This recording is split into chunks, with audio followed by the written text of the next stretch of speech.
Indonesia. Good morning, I'm Dan from Vietnam.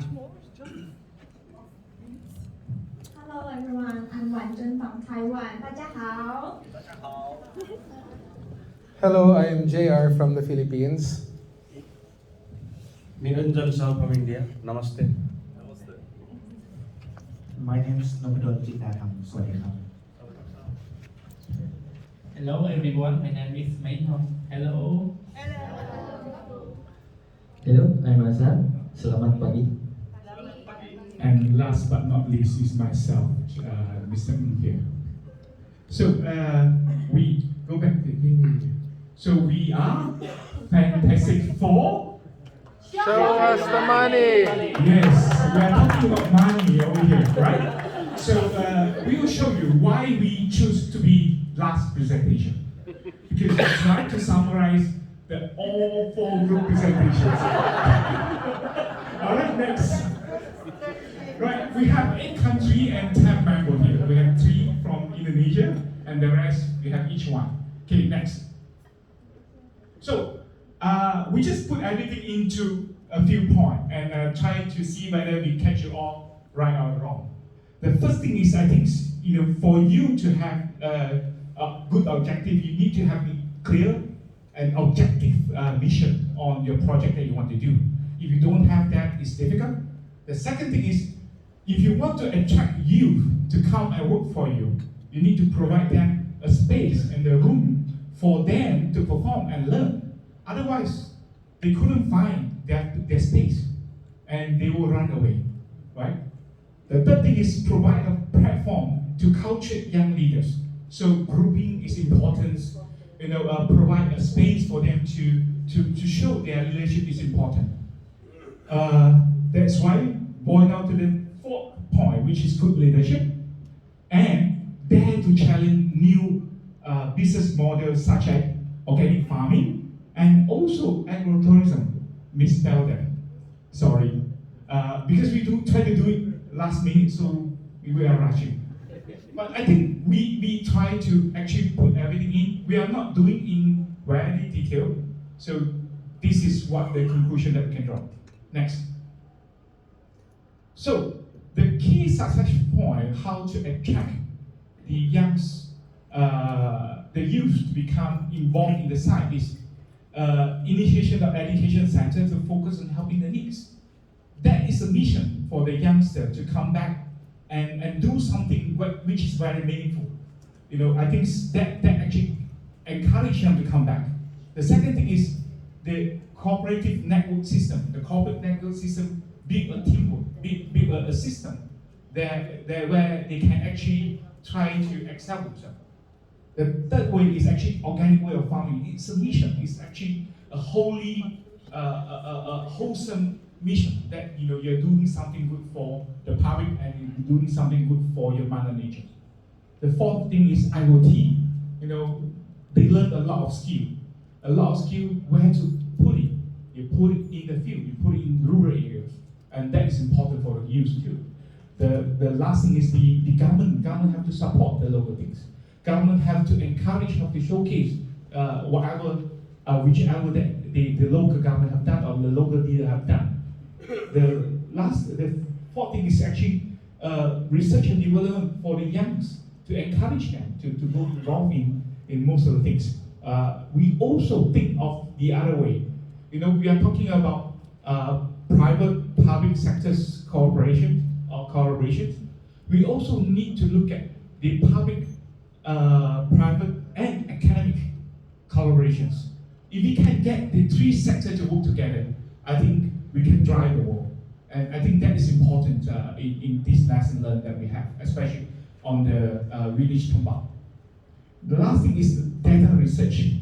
I think they do a lot of things, but then they should do more on the data research. Because when they talk about smart farming, I think they are talking about automation of farming.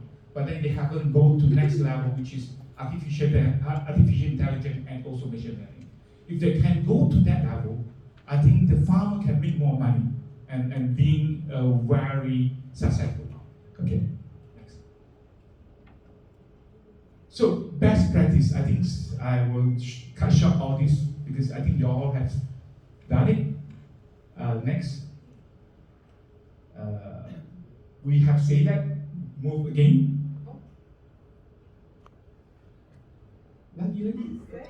No, next. Okay, then I will get my team member to present each country learning, right, point to take back home. So we start with Cambodia. Yes. Okay. Stand up. For Cambodia, with a learning point I should be bring to my country is using digital marketing, like make the mobile platform and mobile app for the agriculture. And the second, creating a community by using IoT to make the smart farming, to have the society in rural area. Thank you for Cambodia. India. And for the next, India. Please. What I found there, because of this partnership among all the stakeholders, including the producers, government, the cooperatives, and also the end user. So all the stakeholders, they have been they have very good partnership among themselves. That's why this project has been successful. That is my point.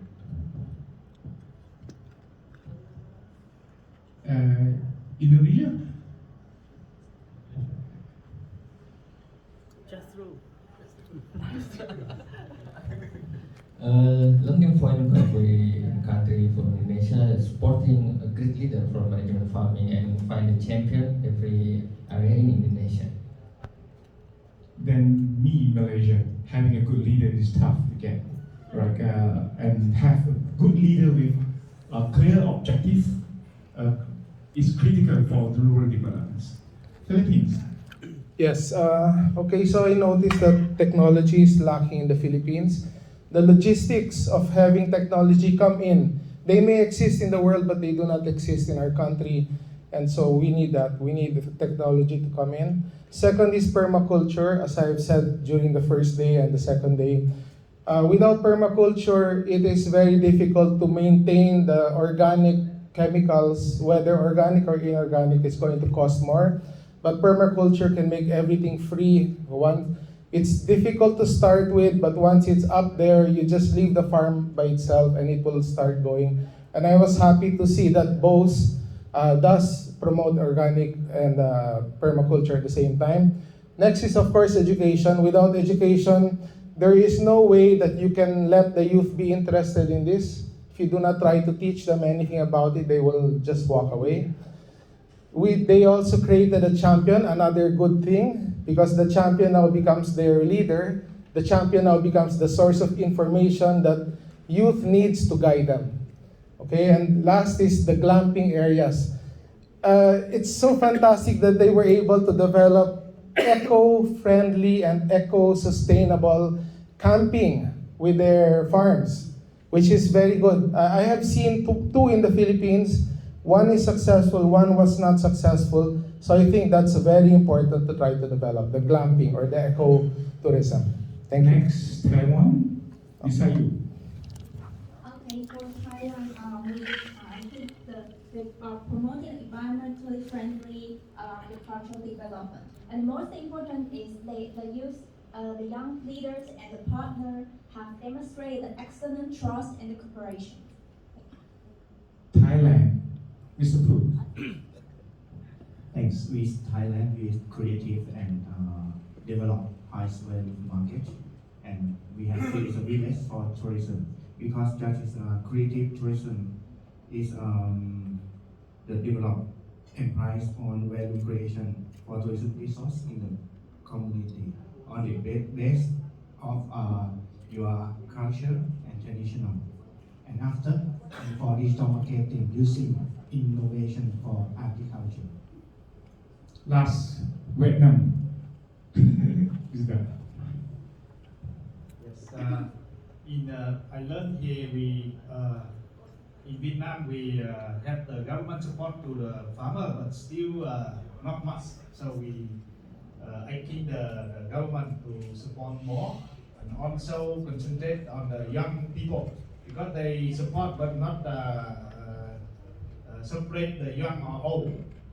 yeah, they support not only the financial, they also support the policy like the Indonesia here. Thank you. Thank you. I think we are run out of time, but then I just quickly run the last few slides that we have done. I think it's warning me to shut up. Can I a few minutes?